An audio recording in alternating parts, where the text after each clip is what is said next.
Straight from Düsseldorf, Germany, this engineering domain owner at IT company METRO.Digital will share more about security in the following session. Aarik Mudgal has a background in electronics and communication engineering and has recently discovered his passion for first-person shooter games and craft beer. Well, we know what he did last night. Let's welcome him to the stage, this certified cloud architect of the day.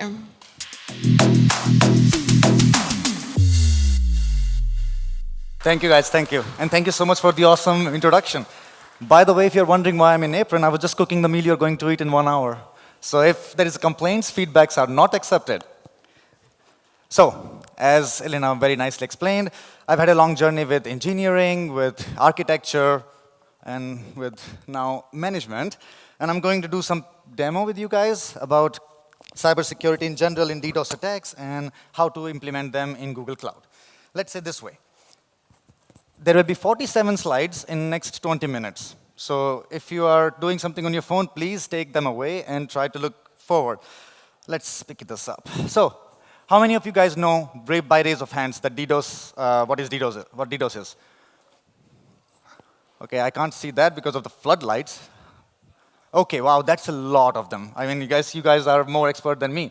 So basically, what they are, right? So just to kind of rephrase for those audience that are not aware, it's distributed denial of service. So as the name suggests, denial of service, what it means and aim for is for a web application to go down. But there's a specific way of it. You don't turn off the switch. You overwhelm the application. You send so many requests towards the application that it's not able to comprehend or process those many requests. In turn, when a real customer or your end user try to open the website, you will not load the page because the servers are already queued with millions of requests. That's being the distributed denial of service comes from the fact that it's distributed across the planet. So, for example, I'm from METRO.Digital. We are the subsidiary organization for Metro Cash and Carry, if you guys know, the blue box where you can buy food, meat, refrigerators, and everything. So, the largest DDoS we have requested, or not requested, because we do request DDoS attacks as well for training purposes, and I'm going to do one as well. We have received is 12,000 individual IP addresses from 135 countries across the world, and the request peaking at 2 million requests per minute. That was the largest DDoS that we faced, and the DDoS lasted for 4 hours. At that point of time, we were not prepared for those things. But guess what? After that, there was a lot of learning part and post-mortem and so on. You know the processes, how we work in IT these days. And then here I am now giving you a little bit more overview of how to implement simple yet effective DDoS protection in Google Cloud. So, by the way, sorry, this mic is slipping. So just to share with you guys how DDoS, So you are a victim, right? So there is a defensive side. But to be able to be more proficient and efficient in defending, you need to understand how the offensive side works. So basically, this is pretty much how it looks. Someone, not the alien, but maybe somewhere in dark web, gets into a group, and they say, OK, we need zombies. And what zombies are referring to is basically these subset of machines that are located without any purpose. So these are sole machines laying down. Anyone can use them for notorious reasons or even for useful reasons. And then a simultaneous attack is requested from all those zombies on the same time. So this is pretty much it. Then, now we're going to go into bits and pieces. How many of you guys, by raise of hands, know Google Cloud? OK, I think it was the perfect thing I mentioned in the title, right? To get you guys all in here. So, and Kubernetes? OK, it saves a lot of time for me. Have you, by any chance, worked with Cloud Armor? 1 and 2, or 3. And maybe some people there. OK. And reCAPTCHA? There we go. So now we are going to start with architecture. OK, this is too small. Maybe I should get out of it. So Kubernetes engine, right? And of course, we use Terraform. I hope so. There's an application that I'm using right now, which you will be able to play with just in a couple of moments. And we will test it out as well. And then what we are doing is we are using GC ingress controller. And for you guys, this is basically an ingress controller by Google, providing their Kubernetes engine. And there is a problem there. Right now, if you go for ingress controller, sorry, too dry mouth, you will not be able to configure certain things. For example, you won't be able to map Cloud Armor to reCAPTCHA Enterprise. That is pretty much what we are going to do soon. And they might have changed it in the last 3 months, but 3 months ago, that was the latest status. So choose your ingress controllers very nicely. Then we are going to configure cloud load balancing via ingress controller, of course, Terraform again to this rescue. But then one thing that was also the key factor in saving our websites from DDoS attack is basically the resources that you are hosting. If your application have too much resources and too many resources, you need to cache them. You do not want the responsibility, and you don't want to put yourself under the responsibility of sending all those resources, static and dynamic as well, that can be cached, but you are sending it from your server on each request. We, on our application like METRO.De, the German application, when we got DDoS and we were under for 4 hours and there was no website available at that time, we realized CDN was also one of the things that we should have considered. Because for every single page load, there were 75 requests going to the server side to fetch the resources. As of today, there is only one request going to server side, that is the DOM itself. So once the DOM is received from the browser, everything comes from CDN. So one request means one page load is one request. Usually it's not the case. When you load a page, any website, there are maybe 20, 30, even hundreds of requests in the background. Then there is another optimization, Cloud Armor. Here I would like to mention that we played with Cloud Armor in the beginning with a standard version. But there is a key aspect here. With the enterprise, with this adaptive protection that comes with Managed Protection Plus subscription, or basically I think individuals can also upgrade it, it's just a little expensive. They enable this AI and ML-based algorithm so that whenever your rule sets are failing and there are too many requests going to the backend, Cloud Armor suggests those rules. Unfortunately, since Kubernetes backends were changing, I won't be able to show you guys how it looks like, but maybe from some other production application, why not? And yeah, so that's Cloud Armor. But then there is this part comes in reCAPTCHA Enterprise. How many of you guys know what bot attack or bot management is? I see some hands. OK. So reCAPTCHA Enterprise, reCAPTCHA, you guys have already been, I mean, you guys must have proved at one point that you are human beings, right? And I hopefully think that you guys have cleared those tests. So that's pretty much exactly the ideology and concept behind it. So to be able to get rid of all those unnecessary requests towards your either software, application, platform, and so on, which may not be your target audience, which might be bots. However, there are differences, right? So there are crawlers as well, and they also act as bots. So there's a thin line where we need to fine-tune what basically should be whitelisted and what not. Lucky for us, I mean, I hope you guys also do this, but the only search engine we optimize for is Google. Anyone here who is optimizing their application for any other search engine? If there is any, please leave the room. No, we know because Google, of course, is one of the first choice, but the other search engines are not really realistic because of the same reason. In out of the audience, not a single person works or uses any other search engine. So reCAPTCHA Enterprise, or basically this Google Cloud reCAPTCHA, brings this benefit of bot management. What it does is that because Google reCAPTCHA, Google crawlers, Google bot, they have the synergy within their organization. So you don't have the liberty and don't have the possibility or the responsibility to whitelist and blacklist all these bots and so on that may or may not impact your Google advertisements or something else. And that actually impact your rating very significantly because there was one scenario where we did block a couple of IPs that were Google crawlers, and within 5 hours, all our Google advertisements were off. So they were all delisted, and this was pretty much a huge revenue loss, but it was a learning, right? We all learned from somewhere. So now we are going to maybe demo, but before demo, I would just like to take the opportunity. Anyone, any questions? Because I want this interactive part for the whole thing, not at the end just. Any questions? I can't see. If you are somewhere there, please just shout. OK. So now we are going to go into the fun part, and we are going to also, but before I will give you this, of course, that was the customer. I forgot about them, sorry. Customers. So please take out your phones, and I hope you have the cellular network. Do not use the Wi-Fi here for 2 different reasons. First of all, the Wi-Fi sucks. I'm sorry, it sucks. And the second thing is that all your traffic, if it goes to via Wi-Fi, it would be single IP, and the thing that you're about to test might just give you denied. So I want everyone to have a unique IP, and please take a scan of this application. I will try to get off as much as I can. So what do you guys see on the application? Anyone want to shout out loud? Never gonna give you up, of course. There you go. Thank you so much, by the way, for your enthusiasm.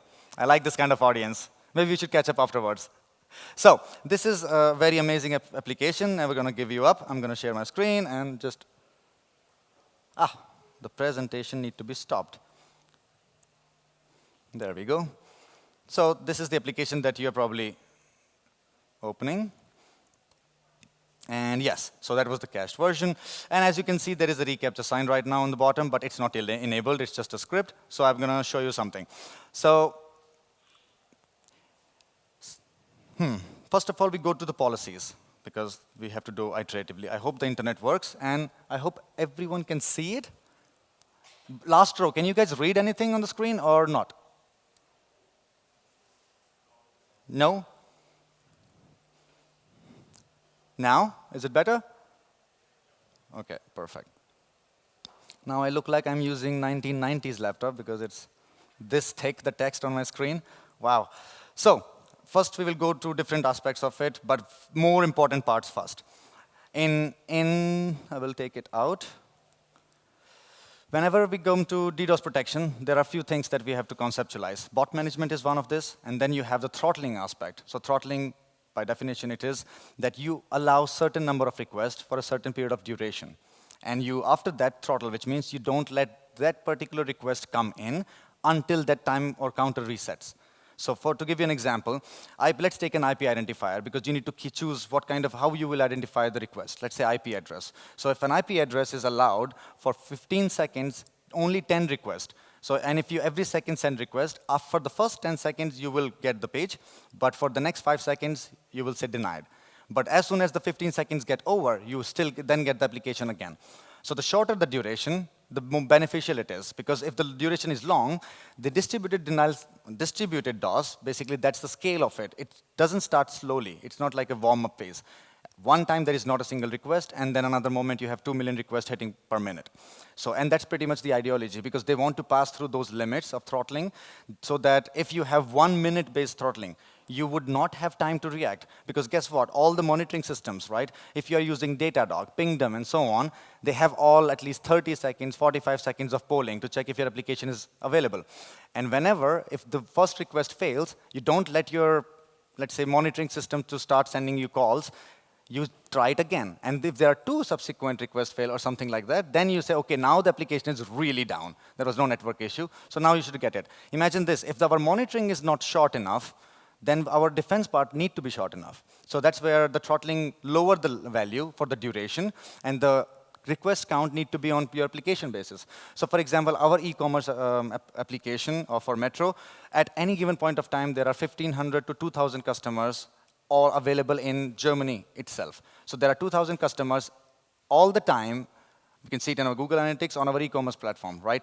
But now think about this. If we have long duration of throttling limits, like 1 minute, and there is a DDoS attack, and it's a short one, the impact that those 2,000 customers are going to see is completely, let's say, anti-branding, and it's also about the trust aspect, and it's a lot of things. And we are on B2B wholesale, so we are not dealing with 17-year-old kids ordering, let's say, refrigerators or something. We have business owners.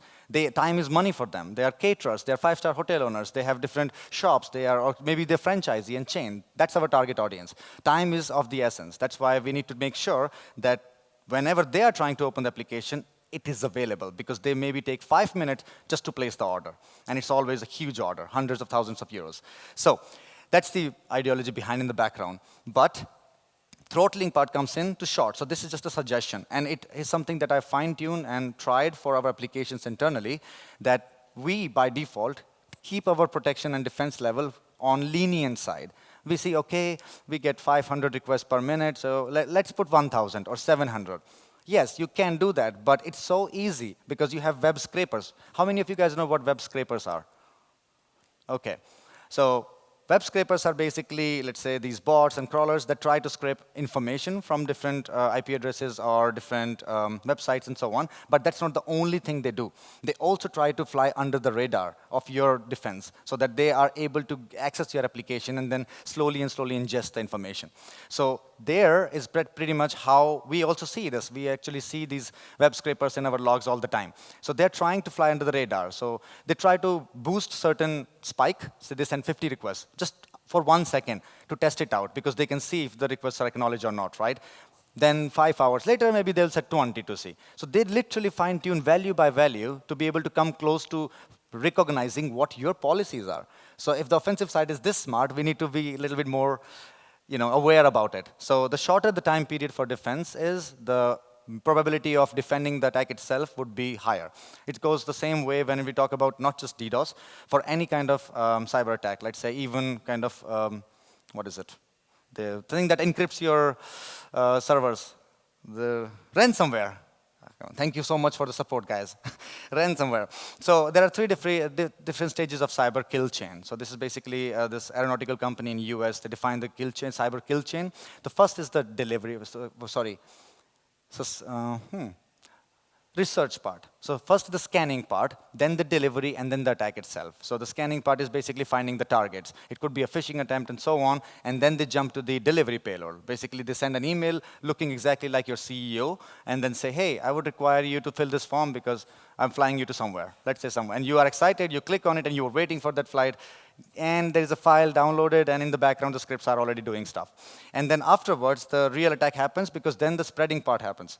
DDoS is a little bit different, but it's still a cyber attack. So the sooner you figure out, or any kind of, just like disease or something, I locked it, but there is nothing there. So the sooner you figure out what exactly is the problem, you will be able to defend it better. So this is basically the responsive part. That's why you have this SOC teams, right? This Security Operations Center, provided by different vendors, and enterprises have as well, because you need 24/7, 365 monitoring for those things. Any kind of security threat need to be taken care as soon as possible if the severity is high. So now we will go to the next part, and that is rate-based ban. So throttling and rate-based ban. I will just show you this much right now. Throttling is basically let these many requests for these many seconds, and after that, don't let more requests from this IP address. And then after the clock counters for that duration, let it come back again. But rate-based ban, or there are different words of this thing in different platforms, is basically an extension to throttling. It does throttling first, by the way. So it does the throttling part, and then in the next 15 seconds, right, it sees if the same IP address is extending the request again, and then again. And you can configure how many times this need to be happening before you block the IP. So basically, there is a thin line, there is a silver lining about it. If your real customers are spooky enough to be able to send somehow these many counts of requests, which you have not optimized yet, you might end up blocking their IPs. But you can, of course, block it for duration. But even then, it's not a good intuitive experience for the customer that they were just exploring your website, so why do I get blocked? So that's why there is a thin line where throttling should be used and where rate-based ban should be used. Then we go for, let's say, threat intelligence. Luckily, in CloudArmor or Google have this threat intelligence part, which means you do not have the responsibility to maintain stuff that basically should be by default collection of subset of data. So for example, as you can see here, Google maintains lots and lots of options. So for example, this IP list for exit nodes, Tor exit nodes. How many of you know what Tor network is? Okay, do you guys use it? No? Okay, maybe come to the booth, then I will show you how to use it. We have a good project there running. So Tor basically is like a spider web network, which is inconsistent by nature. So the architecture of Tor network is that every single time a bandwidth or any kind of bottleneck happens within different nodes that communicate together, the route will change. So that's the ideology. And it provides complete privacy and anonymity. That was the main goal of having Tor as an open source community-driven network. However, when you provide privacy and anonymity on that level, there are certain people who will try to misuse it. And often, or in today's world, Tor is basically in enterprise and corporate world is a negative word because it's not supporting privacy and anonymity. It's basically doing all these cyber attacks and trying to hide these criminal part of it. So most of the IP addresses that DDoSes are happening are from Tor exit nodes. So Tor exit node is basically, it's an encapsulated spider web network, Tor, but the exit nodes are the entry point for information. So the entire world is basically the internet, but then Tor networks reside in. I should have brought a picture, I guess. I'm doing it with my hands, right? So nevertheless, it's maybe understandable. So wherever the information goes in and goes out are the exit node. And that's where basically the attacking part comes in. You can request different scalable, because there are hundreds and thousands of servers all over the world. The good thing is it's an open source, so you can request this via RSS feed. But we don't have to do it. Why should we request an RSS feed, implement the entire XML to this and that, and then basically create this list and have this rule updated? So Google did it for us. They automized the whole process. You just add this one rule, and then all the IP addresses for Tor will not be able to access your application. But you can also do different things. It can be used for throttling as well. It can be used for rate-based ban as well. It's just a criteria of what you want to do. So in my case, as you can see here, I have denied it. I have definitely denied it, because this never going to give me up application. It's my test project, right? And test projects may have some backdoors and so on. I don't want anyone to look at it at all. But by the way, there are no. You can try some stuff if you want. And then, of course, I don't want Google to rank my website the best website of 2023, so I'm blocking them as well. But Google is nice enough to basically put all the search engine crawler IPs together. And of course, there are different ones, and the OWASP policies. This would be something that I will share with you in advance. If you think after this session, you can bring the website and your application in Google Cloud, and we literally can set up the whole thing within half an hour. However, for next 2 months, you would be optimizing these OWASP policies, because there's a huge list of OWASP policies. Even all the latest versions are maintained there. But every application have a different metrics and different ways of communicating, right? Even certain times the API structure looks suspicious, and Google will think, no, this is an SQLi injection attack, right? But your application is just talking to another application, and this was meant to be developed from ground up this way, because we don't develop for OWASP regulations from the ground up. So you would spend lots and lots of time figuring this out. I've spent personally 3 months fine-tuning one single application. Of course, that was the biggest application we use, but 3 months to fine-tune the OWASP policies to have every single criteria listed down for false positives and true positives. Then, of course, these are all the cream layer. So basically, whatever is suspicious by nature, you put it on top. As you can see, I've already done it. And this is what I'm already sharing with you guys. Then I mentioned about the other part, which I will share later, throttling. I have allowed, for example, 15 requests in 10 seconds that I shared from an individual IP, and after that, for the next, if in the first 5 seconds there are 10 requests, and if you keep on refreshing really fast, you will see denied right now on your mobile phones. If you have good internet, you will be able to get that denied within those 15 seconds. But then you wait for 5 seconds, and then you will be able to see this website again. So there is this. But this is not as interesting as it is, because I'm going to show you how it really looks when it comes to throttling and rate-based ban, how an attack is mitigated. Because I had the time and possibly a little bit of internet to be able to do this in last 2 days. So I will go for 2 days. Let's just filter this down. So I did a small attack, let's say yesterday, where it was like 1,000 requests per second or something. So at this point of time, anyone, can you guess what policy was applied? Was it throttling or what is it banning? Just take a wild guess. Sorry? So I hear ban, and I hear Elena saying throttling with very high confidence, and someone else as well, right? So it's basically ban. And the reason is, as you can see, there was a step up, really exponential, and then all the IPs were banned for a certain period of time. And then the attack was stopped. So I banned the IPs for, let's say, 1 hour in that situation when I was just doing it. But it was basically to show you, within 30 seconds, we are able to ban all of those IPs. But we should not use it in real life, because what happens, and this is a use case that we literally had. OK, we have pretty much time up, I guess. So you have different regions provided by ISPs. So you share IP subnets. And when you ban different IPs, those IPs are also dynamic by nature, which means you ban a real malicious person sitting inside one building, but he started his router, and his IP was assigned to a real customer. And then you ban that person for that period of time. And this happens quite often when you have like huge customer base group and so on. So this is basically more important part, that this ban part is, you need to be very careful about it depending on your application. And then I will go to quickly, the throttling part. And as you can see, there were requests coming in slowly and slowly and slowly, and then requests were going down slowly and slowly and slowly, because those requests were crossing. The first cycle is a spike up, because the first 15 seconds, it allowed everything.